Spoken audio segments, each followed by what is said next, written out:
Hello and welcome to another episode of Barrel Banter, a show where we gather around after a long day's work, have a sip or two of whiskey, discuss it, and any other topics that come to mind.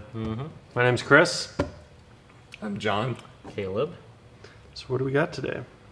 Looks like we got some classic Larceny. Some Larceny, huh?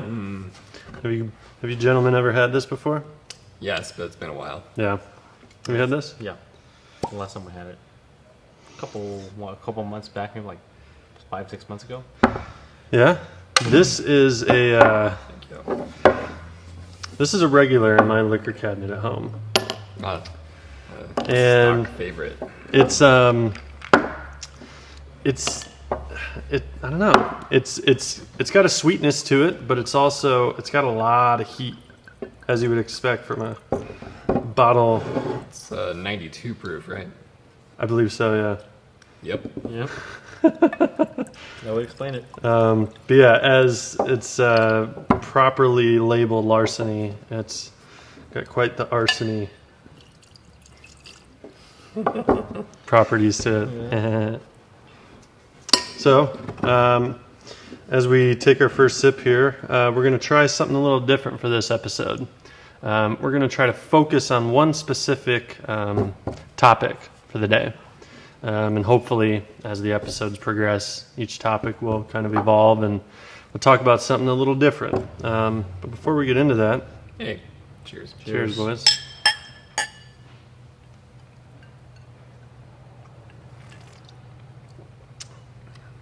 Oh yeah, Yep. See what you mean.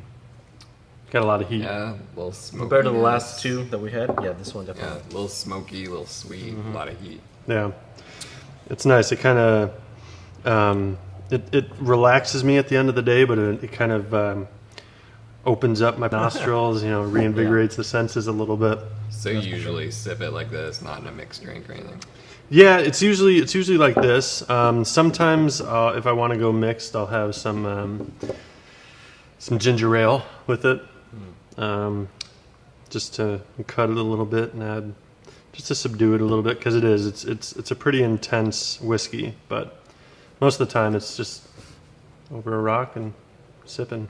Side note, have you ever tried scotch with ginger ale? No, It's pretty good, pretty interesting. There's a lot of flavors going on. interesting. Like, imagine this would be good too. So, what you guys been working on, John? Well, just helped a client today with some packaging mock-ups. It was actually packaging they designed, which happens sometimes. We're more than happy to help out with. So their customer didn't like the quality and thickness of the previous packaging. Just thought the quality was a little weak, the thickness wasn't quite there. So they had us help out, and we provided these die cut, like different options, like 2 mil and 3 mil thickness on different substrates too. And the client was very happy, and he thinks his customer is going to be very happy with the options. And we provided also options for the quality, like matte coating versus a UV coating versus a UV spot coating. So that one was really cool. So just different parts, like the photos and like logo and stuff, were glossy on top of a matte finish. Very nice. Very cool. So is that something that we're able to provide samples to? Yeah, we just provided one of each, 4 different samples, in 4 different formats, and that way they're able to show their customer the range of options. Very cool. And yeah, it's really nice to be able to do these one-offs, and they really get a feel for what the final product might look like, and it's great for presentations and meetings. Yeah, it's a totally different animal when you're able to actually physically hold it in your hand. It's one thing to see a proof on screen, but it goes from seeing just flat artworks of one thing to seeing a 3D mock-up, which is just a digital rendering of what it might look like with the shadowing and whatnot. But to actually hold it in your hands is something totally different. Yeah, totally. Very cool. And we turned it around in about 24 hours, so that's impressive. Yeah. So that leads me to the topic of the day: product packaging. why it's important to leverage a professional when you're designing some packaging for your product. A lot of these companies, their end customer, whether it's like Target or Amazon or whoever, they have a certain standard that they want this packaging upheld to. And they also want it to stand out on the shelf, even though they want that from all of the people whose products they have in their store.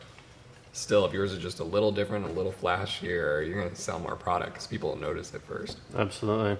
So it's also important to know kind of your target audience, the demographic that you're going for, and where they may be shopping, and take that into account when you're designing the packaging. I'm glad you brought up Amazon, because even there, you'll notice they'll give you your list of options when you do a search, and every one of those has a little photo. Sometimes they are the packaging photos, not necessarily a product photo. So if yours looks the best, it's definitely going to jump out at them. So it's important to take into account the. Well, looks like we got a special guest here today. Some of us have to work for a living. This guy. So you all remember Craig from previous episodes. He's the resident photographer here. I heard somebody mention photography, so I had to show up.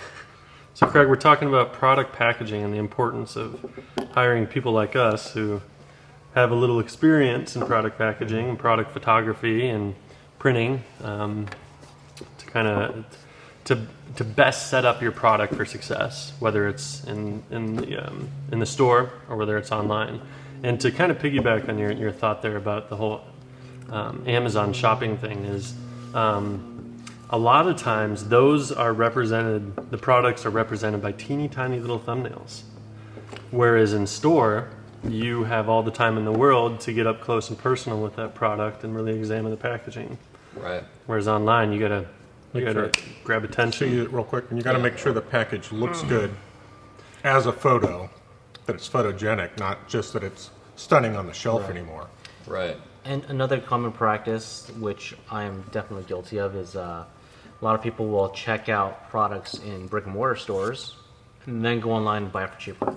That's a pretty common thing. So, whether or not the trend is, moving towards online shopping, there's still a lot of people that would want to handle the product. For example, like cameras and electronics, they'll want to handle the product. They may not buy it from a big box retail store because of the price, but after feeling the product and getting acquainted with it and figuring out, yes, I want this product, they might go home and hop on Amazon or some other online website and buy it off of there. So That's a really good And that's point. really true. Yeah. Even something as simple as toys. Like I've been standing in the store looking at a toy for my son, and if it's over $10, I pull out my phone and see if I can find it somewhere Exactly. cheaper. Right. And I'd say 50% of the time I can. Interesting. Yep. Yeah, one thing that I've noticed is, especially with the online approach, is that there's a lot more emphasis on less is more, and also an emphasis on beautiful product shots. Product photography is key. So if you have a beautiful photo on the packaging that really shows you what you're getting, that helps as well. Yeah. Ideally, you want it to look better than it does in real life. Yeah. Fast food is a perfect example of I was that. just thinking that. Yeah, definitely. Why doesn't my Big Mac look the That's- way that Yeah. it does on Food the... styling, that can be a whole other That's a topic. whole Yeah, other that's a topic. whole other- But for packaged foods, too, that we do a lot of. Oh, yeah, for sure. Well, that's a little insight into packaging and why it's important to take it seriously, and hire some goons like us to help you out, be successful with your products. So before we wrap it up, any last final thoughts on larceny? You know what? I like it. Even with the 2 cubes of ice in there, still got some heat on it. So Yeah. Yeah. it's definitely. But it still surprisingly drinks rather smooth. It's not like a stinging burn. It's just kind of a slow and low kind of kind of It lingers is, a little bit, numbs the tongue. But It is 92 proof. So. yeah, Yeah, this is a great winter whiskey. I would say so. Yeah, and we're just about done with winter here, so Yeah, pretty much. feeling the heat a little bit. Quite the opposite. We're getting warm It's out going to here. be 90 Yeah. tomorrow. Put a little of this in your flask when you go for those walks to see all the Christmas lights, right? Yeah. Good idea. But thumbs up from me. I'm going to go thumbs up. Yep. Cool. Well, thanks again for joining us for another episode of Barrel Banter, and we'll see you next week. Yep. Cheers.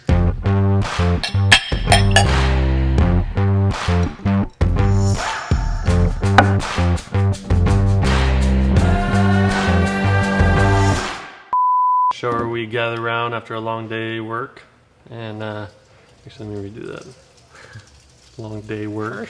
Long day work. Long day work. Whiskey, drink Good now. thoughts. Been a long day.